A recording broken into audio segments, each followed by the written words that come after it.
안녕하세요. 정대디입니다. 오늘은 다음 주에 분양 공고 예정인 청량리 롯데캐슬 스카이 L65 일부로 얼마 전에 한양수자인의 다소 충격적인 청약 경쟁률 결과에 저도 주변에서 한양수자인 당첨됐는데 하는 게 맞냐 이런 질문 많이 받았거든요. 그래서 청량리 롯데캐슬 청약 해요 마요 라는 주제로 한양수자인 청약 결과에 대한 제 생각과 롯데캐슬 스카이 L65의 결과는 어떻게 될지 말씀드려보도록 하겠습니다. 자, 시작하기 전에 말씀드리지만 저는 어디서 의뢰받거나 해서 영상하는 거 전혀 아니고요. 완전히 개인적인 판단에 의한 생각을 말씀드리고 있고요. 제 의견 한번 들어보시고 좀 리즈너블하다고 판단하시면 참고하셔서 본인에 맞는 부동산 전략 세우시면 될 것 같고, 만일 반대하시면 역시 이런 의견이 있구나 라고 생각하시면 될 것 같습니다.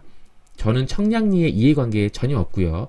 또 저뿐만 아니라 뭐 친척이나 친구 중에서도 이 지역 사시는 분 전혀 없습니다. 저랑은 아무 상관없는 곳입니다. 자, 참고해 주십시오. 시작하겠습니다. 자, 먼저 청량리 한양수자인 1순위 청약 결과 보고 갈게요. 1순위 총 1046가구 모집에 4391명 지원해서 4.2대 1의 청약 경쟁률을 기록하였습니다. 그 이후 진행 과정에 대해 살펴보면 1순위 청약에서 399가구가 미계약돼서 예비 당첨자 신청을 받았고요. 그 계약률은 65% 나왔습니다. 그래서 그 잔여 물량에 대해 5월 29일 사전 무순위 청약 당첨자를 발표했고 5월 30일에서 31일까지 계약했으며 6월 1일 날 사전 무순위 예비 당첨자 추첨까지 하였습니다. 그리고 6월 2일 날 잔여 가구 75가구가 나와가지고요. 그거 선착순 모집 진행했고 여기에 1,500여 명이 몰리면서 6월 5일 날 완판이 되었습니다. 자, 여차저차해서 완판은 되었죠. 참고로 청량리 효성 해링턴 플레이스도 같이 완판이 되었다고 합니다. 자, 지금부터 한양수자인 청약 결과에 대해 분석해 보겠습니다. 자, 완판은 여차저차 됐는데 왜 4.2대 1이 나왔을까요? 진짜로 청량리에 대한 가치가 없어서일까요? 자, 서울 지역에서 청약을 쓰실 때 가장 중요시 되는 거는 제 생각에는 그건 분양 가격입니다. 왜냐면 인서울은 기본적으로 교통이라든지 직주 근접, 환경 이런 거는 약간의 차이는 있지만 기본적으로 일정 수준 이상은 되어 있어요.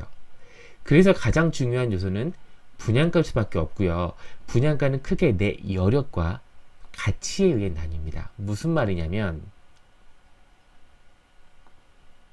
먼저 내 여력, 내 현재 상황, 내 자금 여력으로 청약이 가능한지, 가치는 현재 눈에 보이는 현재 시세 차익이 얼마이고 앞으로 미래에 얼마나 오를지, 이 내 여력과 이 가치, 이 두 가지 관점에 의해서 가장 먼저 평가를 받게 됩니다. 자, 하나씩 설명을 드릴게요.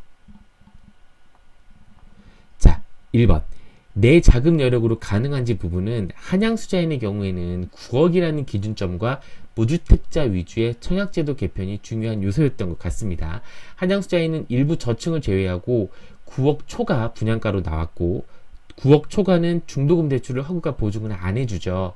그래서 9억 초과는 내가 중도금까지 있어야 되는데 그런 여력이 되는 분이 솔직히 많지 않습니다. 일단 이 부분에서 9억이라는 기준점에서 청약 신청자가 확 줄었고요. 또한 무주택자가 우선시되는 청약제도 개편으로 1주택자 분들은 청약을 많이 안 쓰시게 됐고 이렇게 1주택자 분들도 청약 모수에서 빠지게 된 것입니다. 그래서 2018년과 다르게 2019년 보면 청약 지원자 수를 보면 기본적인 모수가 많이 줄었어요. 그러니까 9억과 청약제도 개편으로 모수가 줄어든 것. 자, 이게 한양수자인이 4,391명만 지원하게 된 첫 번째 이유입니다. 자, 물론 한양수자인은 허그 말고 시공사 보증으로 금융기관 대출을 알선해 준다고는 했어요. 근데 이게 확실한 거는 아니고 또 대출 규제로 그 조건이 더 까다로울 수도 있고요. 또 1금융권이 아닌 금융기관 대출이 되었을 때 그 리스크는 감당하기가 어렵죠. 이건 무슨 땡땡은행 확정이다. 이렇게 나온 것이면 좋겠지만 그게 불확실하니까 그런 리스크를 안고 가는 게 부담으로 작용했을 것입니다. 그리고 또 9억 원이 안 넘는 세대도 물론 있었죠. 근데 이 부분도 사실 저층이고 또 9억이 안 넘어도 모두 9억에 근접한 8억대였기 때문에 꼭 중도금이 아니고 8억 자체의 금액을 청약할 만한 여력을 있는 분이 많지는 않았을 것이라 추측합니다. 자, 두 번째 요인은 현재 시세 차익과 미래 가격 상승에 대한 부분인데요. 현재 시세 차익 때문에 큰 인기를 얻었던 대표적인 단지가 북일해죠. 북일의 송파 리슈빌 예를 들어보면 분양가 기준 남일해랑 시세 차이가 약 3억 정도 났죠. 그래서 분양가 상한제인데 왜 이렇게 분양가가 높냐라는 이슈가 있었음에도 32,623개의 1순위 청약 통장이 들어왔습니다. 그러니까 현재 시세 차익이 영향이 정말 커요. 현재 시세 차익은 바로 눈에 보이니까 가장 이목을 끌 수밖에 없는 요소입니다. 자, 한양수자인은 어떻죠? 옆에 전농 레미안 크래시티를 비교를 해보면 크래시티가 84 타입 9억 후반이 최근 실거래가죠. 한양수자인은 이 크래시티에 비해 싼 게 아니고 고층은 오히려 높죠. 현재 시세 대비 높다는 것, 이 눈에 보이는 시세 차익이 없다는 게 또 다른 한양수자인 4,391명 지원의 또 다른 이유입니다. 자, 그리고 미래가치 부분입니다. 사실 미래가치 부분은 여력이 되는지, 현재 얼마나 싼지가 먼저 우선 고려되고 난 뒤에 고려되는 부분으로 사실 이 세 개 중에 우선순위는 좀 떨어집니다.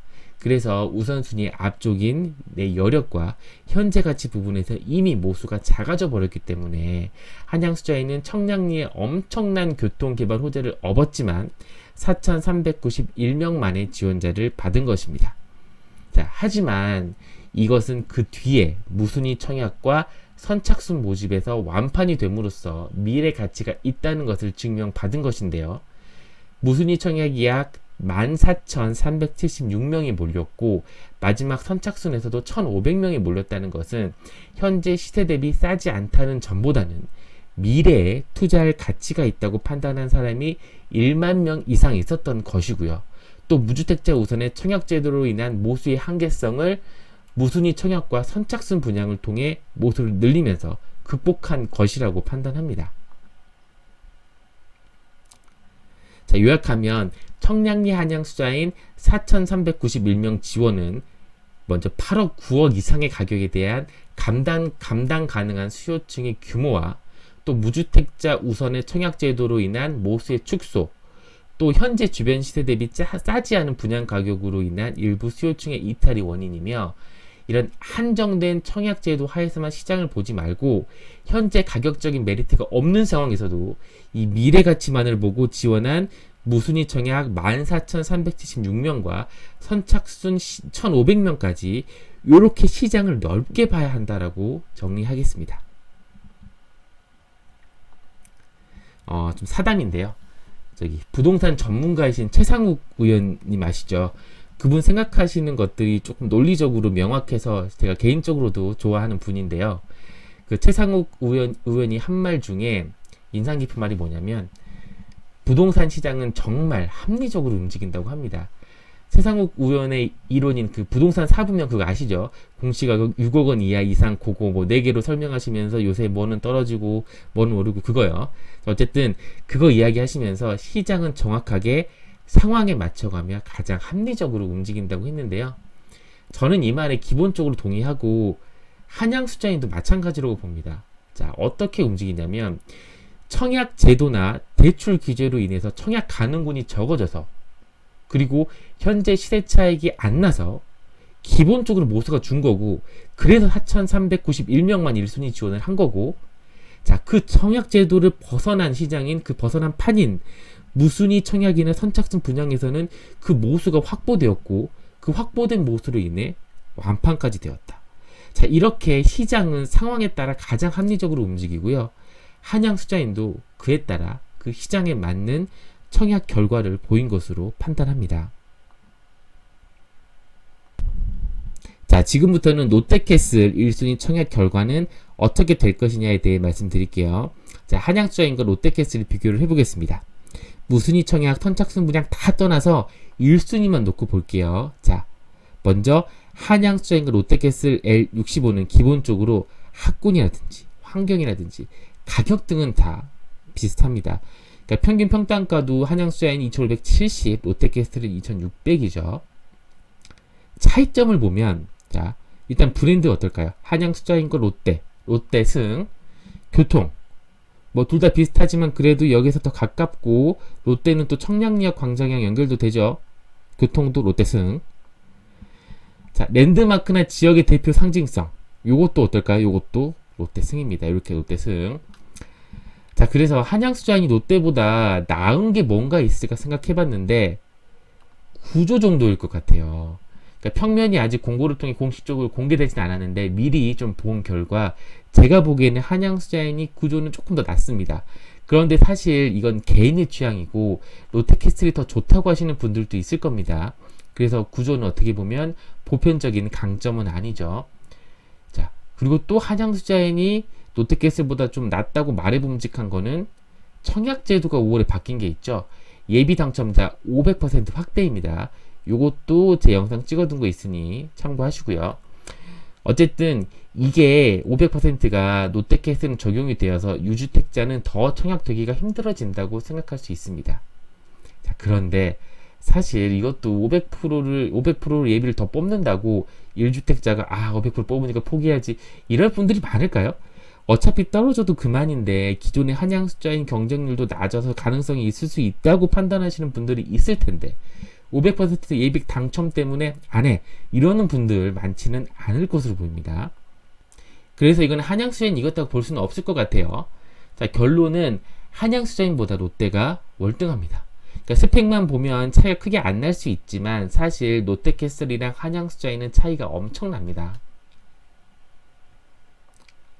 아까 제가 말씀드린 여력과 가치 측면에서도 말씀드릴게요. 먼저 여력. 이 부분은 한양수자인과 롯데캐슬이 동일하죠. 뭐 평단가가 비슷하고 한양수자인이나 롯데캐슬 둘 다 여력이 안 되는 분은 뭐 둘 다 안 되는 거고 되는 분들은 되는 거고 그렇죠. 차이 없습니다. 그럼 비겼습니다. 두 번째 현재 가치. 이것도 평단가가 비슷하니 한양과 롯데가 현재 가치 시세 차익이 없을까요? 아닙니다. 요거는 있죠. 왜냐면 가격은 두 개가 비슷한데 롯데는 청량이 1등이고 한양은 2등입니다. 1등에 맞는 현재 가치 평가 기준이 있고 2등에 맞는 기준이 있어요. 제가 보기에는 롯데캐슬 분양가가 현재 시세보다 비싸다라고 생각하시는 분들보다 한양수자인이 현재 시세보다 비싸다라고 생각하시는 분들이 더 많으실 것 같아요.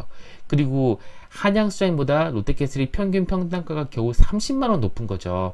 이 정도면 1등 치고 싸게 나온 거 아닌가? 이런 생각이 드는 분들이 좀 있을 것 같습니다. 그래서 현재 가치 부분은 한양수자인보다 롯데캐슬을 선호하시는 분들이 많을 것입니다. 자, 그다음 미래 가치. 이것도 현재 가치와 마찬가지로 한양수자인 롯데캐슬보다 더 높은 시세일 것이라 생각하실 거고 이 부분에서도 롯데캐슬을 선호하시는 분들이 많을 것입니다. 그래서 청량리 롯데캐슬은 현재 뭐 3억씩 시세 차이가 나는 북일의만큼은 안 되겠지만 한양수자인 청약접수 통장을 훨씬 상회하는 개수의 통장이 들어올 것으로 보입니다. 자, 마무리 말씀드릴게요. 청량리 롯데캐슬 스카이 L65는 GTX, BC 이 두 개 라인이 들어오고 영동대로 개발로 인해 강남의 핵심이 될 삼성역까지 겨우 한 정거장입니다. 자, 시세 차익이 당장은 아니지만 입주 시점에는 생길 수밖에 없고요. 한양수자인 경쟁률 4.2대 1, 이 숫자만 포커스를 맞추시지 않기를 바랍니다. 롯데캐슬은 이 수치를 상회할 것이고요. 가끔씩 4.2대 1, 이 숫자만 보고 끝났네, 뭐 강북의 한계 이렇게 말씀하시는 분들도 있으신데 물론 그분들의 의견도 존중하지만 그게 맞을지 제가 맞을지 이 판단과 선택은 본인의 몫이고요. 저는 4.2대 1은 현재 시세 차익, 현재 청약제도의 한계라고 분명히 말씀을 드렸고 이 청약에 국한되지 말고 조금 더 넓게 보셨으면 좋겠으며 분명히 미래 가치는 뛰어난 곳임을 말씀드리면서 영상 마치도록 하겠습니다. 자, 다음 주에 롯데캐슬 공고 나오면 분석 영상으로 다시 돌아오겠습니다. 정대희였습니다. 감사합니다.